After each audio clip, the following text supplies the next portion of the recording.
संयुक्त राष्ट्र संघ के बारे में बताइए। संयुक्त राष्ट्र संघ की स्थापना अक्टूबर 24, 1945 में हुआ।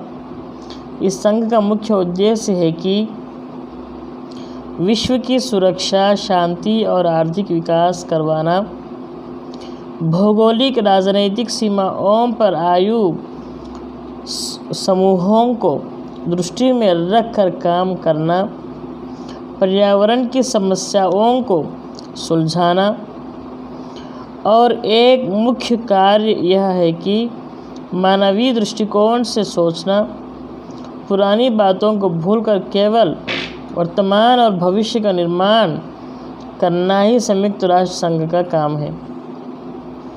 युगरत्ना के सवालों के बारे में आपने विचार बताइए। युगरत्ना श्रीवास्तव जी ने जो सवाल पूछे ये सब सही है। हमारे पूर्वजों ने हमें स्वच्छ और स्वस्थ ग्रह दिया, उनको हमें बचाना चाहिए। अपने भविष्य की पीढ़ी को प्रदूषित और बिगड़ी हुई धरती नहीं देनी चाहिए।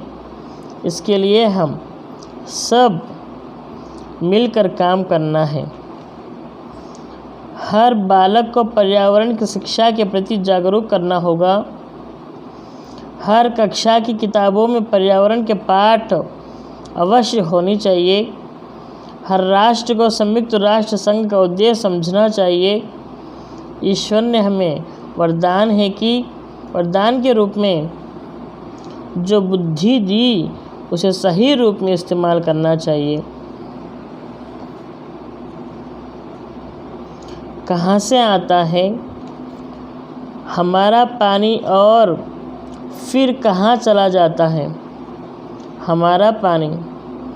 क्या कभी इसके बारे में कुछ सोचा है? सोचा तो नहीं होगा शायद, पर इस बारे में पढ़ा ज़रूर है।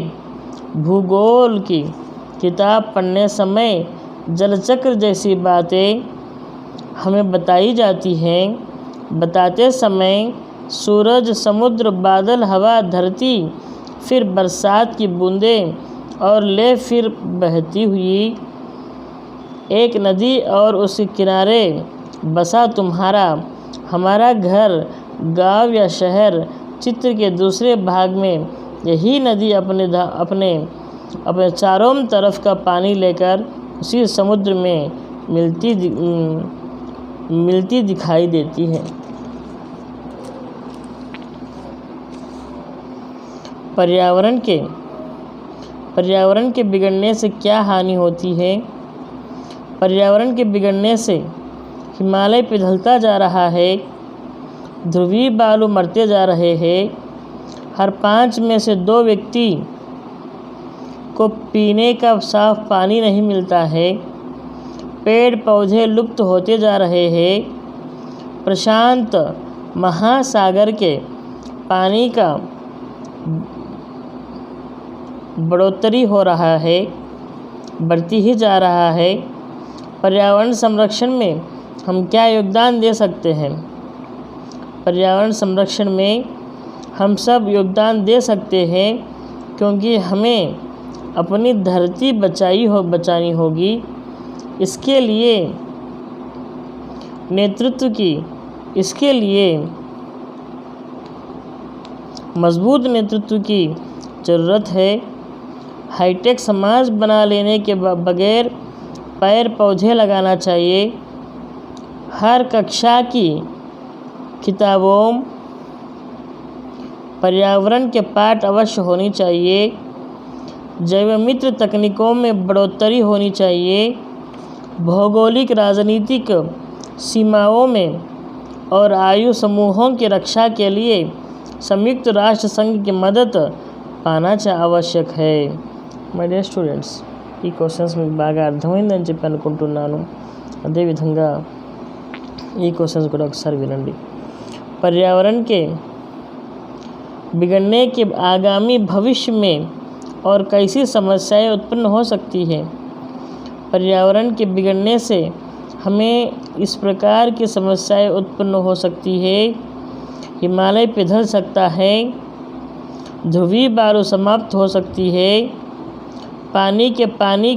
पीने का पानी की समस्या हो सकती है, पेड़ पौधे लुप्त हो जा सकते हैं, धरती और उपजाऊ शक्ति नष्ट हो सकती है, प्रशांत महासागर के पानी का स्तर बढ़ सकता है, प्रदूषित और बिगड़ी हुई धरती के वजह से भविष्य की पीढ़ी रोगों का शिकार हो सकती है। यह सब हो सकती है। जल संरक्षण कैसे किया जा सकता है? अपने विचार बताइए। नदियाँ नालों पर बांध नदियाँ बनाकर जल संरक्षण किया जा सकता है। अधिक से अधिक पेड़ पौधों को उगाने से बारिश आने की संभावना है।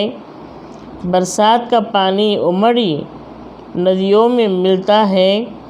नदियों का पानी समुद्र में इस तरह दरसत का पानी ज़्यादातर बेकार हो रहा है। इसी पानी को रोककर जल संरक्षण किया जा सकता है, बर्बाद हो जा सकता है। वह सरकार की दृष्टि में ले जाकर अवश्य प्रबंध करवाना हर व्यक्ति का कर्तव्य है। युगरत्ना की जगह अगर आप होते तो संयुक्त राष्ट्र संघ में क्या भाषण देते? जन्मभूमि जननी के समान है।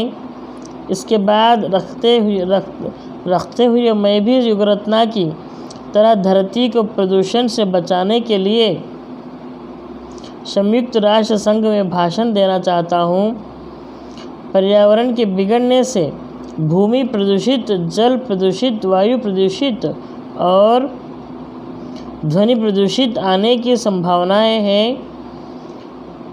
इससे वर्ष नियमित रूप से नहीं होती, धरती की गर्मी बढ़ जाती है और अगर ऐसा हो तो सभी प्राणी नष्ट हो जाती है। इसलिए यह सभी लोगों की कर्तव्य है कि अध्यापक अधिक पेड़ पाए जाएंगे, जंगली वृक्ष ना काटे, धरती को हरा भरा बनाए, भूमि वायु जल को शुद्ध रखे। पर्यावरण हमारा रक्षा करता है, उसका रक्षा करना हम सब का कर्तव्य है। युगरत्ना के भाषण में तुम्हें कौन सी बातें सबसे अच्छी लगी और क्यों?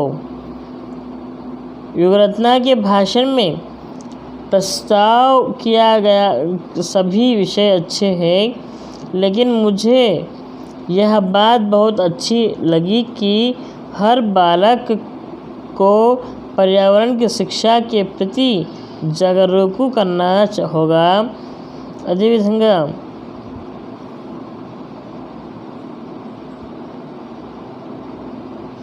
शिक्षा के प्रति जागरूक करना होगा। हर कक्षा की किताबों में पर्यावरण के पाठ अवश्य होने चाहिए, क्योंकि आज का बालक कल का नागरिक है। इसे की रक्षा करना हर नागरिक का कर्तव्य है। बीते हुए काल में हम जो नष्ट हुआ वह अपने वाले भविष्य में ना होना। इसलिए पर एक बालक को पर्यावरणीय समस्याओं की जानकारी देकर भौगोलिक राजनीति सीमाओं की रक्षा करनी चाहिए। प्यारे बच्चों, డియర్ స్టూడెంట్స్, ఈ విధంగా ఈ క్వశ్చన్స్ కూడా అయిపోయినాయి। ఈ విధంగా ఈ యొక్క లెసన్ థర్డ్ లెసన్ బదలే అప్నీ సోచ్ లెసన్ మీకు బాగా అర్థమైందని చెప్పి అనుకుంటున్నాను। మీకు రీడింగ్ స్కిల్స్ పెరగడం కోసం మాత్రమే ఈ లెసన్స్ నేను మీకు చదువుతూ పెడుతున్నాను। ఏ ఒక్క మీనింగ్ రాకపోయినా చాలామంది కామెంట్స్ పెట్టారు. మీరు నేర్చుకోండి. మీ అందరికీ మేము సపోర్ట్గా ఉంటాం. అంతవరకు ధన్యవాదాలు తెలియజేస్తూ రేపు ఇంకో లెసన్లో కలుద్దాం. Thank you very much.